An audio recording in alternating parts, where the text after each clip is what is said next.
Hello, വഴുതനങ്ങ വെച്ചൊരു recipe പറഞ്ഞു തരട്ടെ. ഉണ്ടാക്കാൻ വളരെ എളുപ്പമാണ്, അതേപോലെ തന്നെ ടേസ്റ്റിയാണ്. നമ്മുടെ പുളിമുളക്, മുളകുടച്ചത് അതിൻ്റെയൊക്കെ ഒരു ടേസ്റ്റാണ് വരുന്നത്. നല്ല ടേസ്റ്റാണ് കേട്ടോ ചോറിൻ്റെ കൂടെയൊക്കെ കഴിക്കാൻ. ഇത് മാത്രം ഉണ്ടെങ്കിലും നന്നായിട്ട് നമുക്ക് ചോറ് കഴിക്കാൻ പറ്റും. അപ്പോൾ ഈ വഴുതനങ്ങ ഞാൻ നന്നായിട്ട് പീൽ ചെയ്തിട്ട് ഇതേപോലെ സ്ക്വയറായിട്ട് അരിഞ്ഞെടുക്കുന്നുണ്ട്. ഇതാ ഈ ഒരു അളവിലാണ് അരിഞ്ഞെടുത്തേക്കുന്നത്. ഇത് ഞാൻ ടിഷ്യൂ വെച്ചൊന്ന് അതിൻ്റെ ഒരു ഈർപ്പം എല്ലാം ഒന്ന് കളയുന്നുണ്ട്. അടിയിൽ ഞാൻ ടിഷ്യൂ വെച്ചിട്ടുണ്ട്.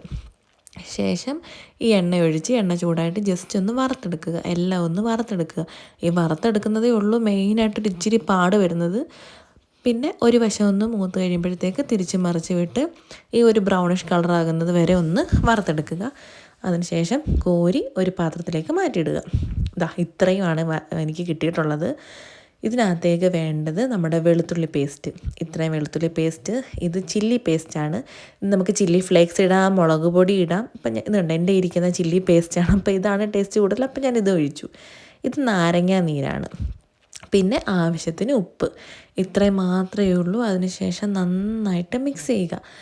മിക്സ് നന്നായിട്ട് മിക്സ് ചെയ്ത് എല്ലാ വശത്തേക്കും എത്തിക്കുക. അപ്പോൾ ഇതേപോലെ കിട്ടും. എനിക്ക് ഇത്രയാണ് ഒരു വഴുതനങ്ങക്കകത്തുനിന്നാണ് ഇത്ര എടുത്തത്. ശേഷം ഒരു കണ്ടെയ്നറിനകത്ത് അടച്ച് വെക്കുക. കുറച്ച് നേരം ഒന്ന് റെസ്റ്റ് ചെയ്തിട്ട് എടുത്തു കഴിഞ്ഞാൽ നല്ല ടേസ്റ്റാണ് കേട്ടോ.